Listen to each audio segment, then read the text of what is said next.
Mes chers compatriotes, il y a 18 ans, presque jour pour jour, par la grâce du Très-Haut, et suite à un malheureux concours de circonstances, j'accédais à la magistrature suprême dans un contexte marqué par des défis aussi nombreux que graves, et par l'incertitude quant à la survie de notre pays en tant que nation et en tant qu'État.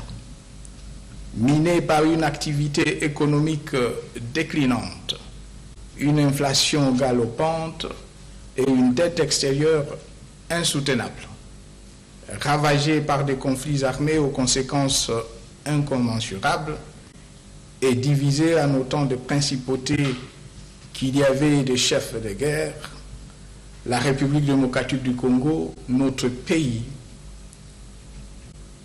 était en effet au bord du gouffre. Il fallait en urgence une thérapie de choc pour arrêter sa descente aux enfers et créer les conditions d'un sursaut salutaire. Comme si cela ne suffisait pas, Mzee Laurent-Désiré Kabila, d'auguste mémoire, qui avait suscité tant d'espoir au sein d'une population congolaise traumatisée par des décennies de dictature et de mauvaise gouvernance, venait d'être lâchement assassiné par les forces du mal, avant même que n'aient pu être solidifiées les fondations qui venaient de jeter d'un Congo dont le fils et les filles auraient été légitimement fiers. Il fallait éviter qu'avec sa mort, le rêve ne s'éteigne. C'est avec l'humilité qu'impose la conscience de l'immensité de la tâche, mais aussi la détermination de réussir que seule permet une grande foi en Dieu et en son peuple, que par un jour ensoleillé du 26 janvier 2001, je répondis à l'appel de la nation en prêtant serment, pour la première fois, le serment constitutionnel en tant que président de la République. Depuis, nous avons beaucoup fait sans prétendre avoir tout fait. En effet, en dépit de l'action néfaste et résolue des ennemis de notre peuple, je n'ai jamais trahi mon serment. Ma détermination n'a jamais faibli. Et avant à tous, beaucoup d'obstacles ont été franchis. De bonnes choses accomplies. Et au regard de là où nous étions il y a une quinzaine d'années, il y a de quoi se réjouir. Ainsi, grâce à la mobilisation sans faille de l'ensemble de notre peuple, au dialogue permanent avec les forces politiques et sociales comme moyen de prévention de conflits et de règlement des différends, à l'action de nos vaillantes forces de défense et de sécurité, chaque jour mieux équipées, plus professionnelles et efficaces, à une diplomatie agissante, à des réformes institutionnelles courageuses, au nombre desquelles la décentralisation et la récente révision du Code minier, et à une politique monétaire et une gestion des finances publiques rigoureuse, le pays a été pacifié et réunifié. L'économie stabilisée puis relancée, la reconstruction engagée, l'accès aux services sociaux de base amélioré et des avancées sans précédent enregistrées en matière de démocratisation et d'instauration de l'état de droit, avec notamment l'organisation régulière des élections libres et démocratiques. La crise de légitimité née de la révocation en 1960 suivi de l'assassinat en janvier 1961 de notre héros national Patrice Emery Lumumba, a ainsi été résorbé grâce à notre action et sous notre leadership. Et le pouvoir a été effectivement rendu au peuple congolais, son dépositaire naturel. Mes chers compatriotes, le 30 décembre dernier, vous avez, pour la 3e fois consécutive, été aux urnes pour élire le président de la République et les députés nationaux, et pour la 2e fois, choisir vos représentants dans les assemblées provinciales. Grâce à votre maturité, les élections se sont déroulées dans le calme, ce dont je vous félicite. Et une première de taille, elles ont été intégralement financées, comme je l'avais promis, sur fonds propres du gouvernement de la République. La souveraineté nationale, l'indépendance de notre pays et la dignité de notre peuple n'ont pas de prix. Elles ont été réaffirmées.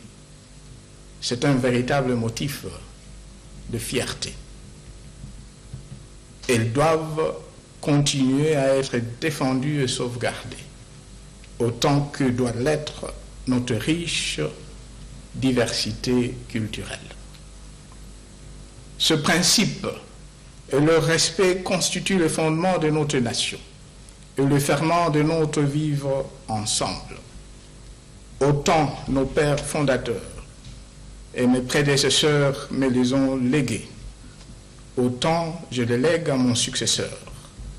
Il en va de la survie de notre pays et de la vitalité de notre peuple. Bien plus, et chose inédite dans l'histoire de notre pays, qui en fait un pionnier en la matière dans la sous-région de l'Afrique centrale. Les scrutins du 30 décembre ont, comme je m'y étais engagé, ouvert la voie à un transfert pacifique et civilisé de pouvoir entre un chef d'État élu sortant et un chef d'État élu entrant. Rêve devenu réalité. Un pari de plus gagné. Il en est en outre symptomatique de la cristallisation croissante de la culture démocratique dans notre pays, que l'heureux élu, bénéficiaire de cette alternance historique au sommet de l'État, est issu de l'opposition. C'est le lieu pour moi de réitérer en votre nom comme en mon nom propre nos félicitations ainsi que nos vœux de plein succès au président élu, M. Félix Antoine Tshisekedi Tshilombo. Qu'il soit assuré de pouvoir compter sur moi chaque fois qu'il le souhaitera et que l'intérêt du pays l'exigera.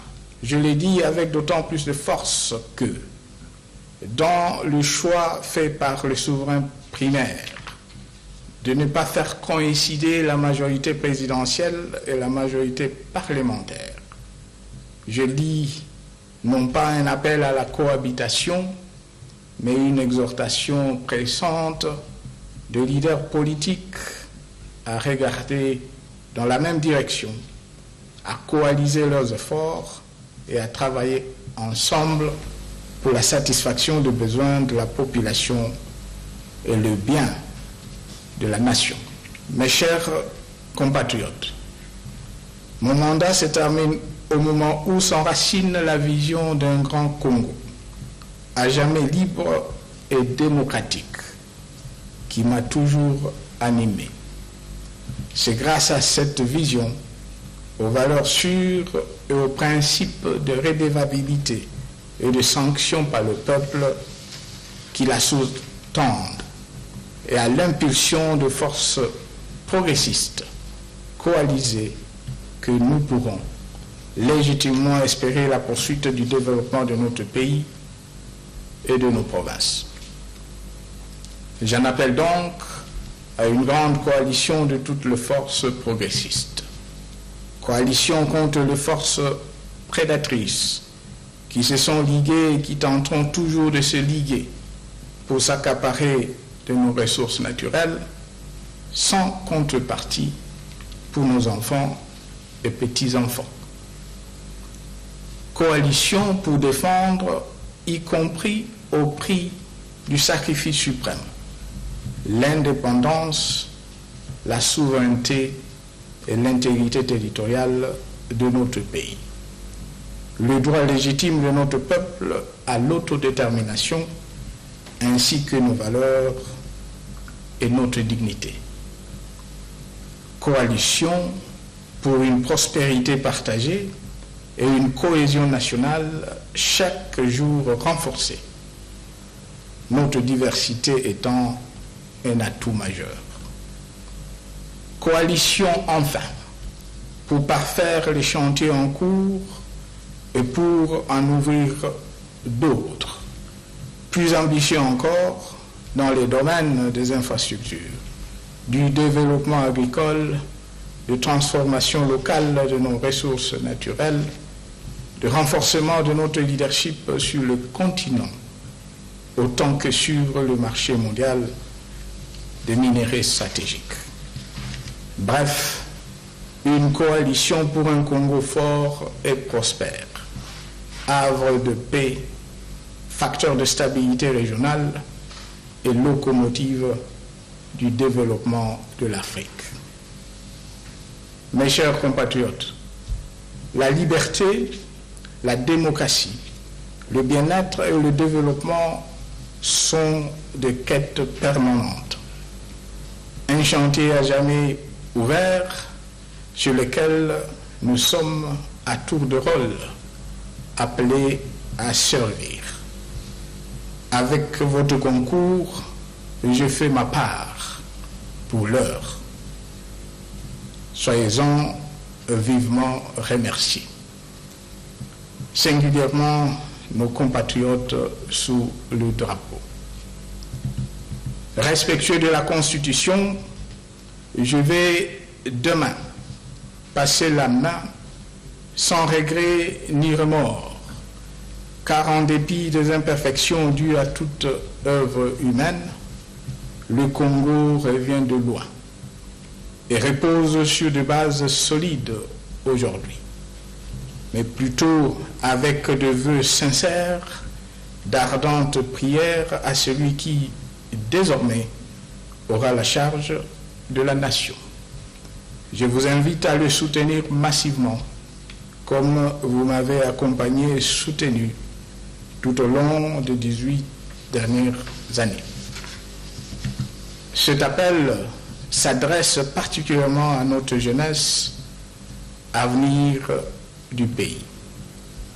Face aux difficultés de la vie, à l'angoisse et aux doutes que souvent celle-ci suscite, qu'elle se souvienne que rien n'est impossible à celui ou celle qui croit en Dieu, en son pays et en lui-même, qui ose entreprendre et qui cultive la discipline personnelle et l'effort en groupe.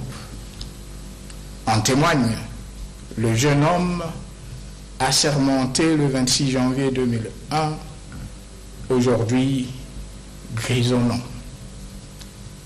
Que Dieu bénisse la République démocratique du Congo. Mes chers compatriotes, je vous remercie.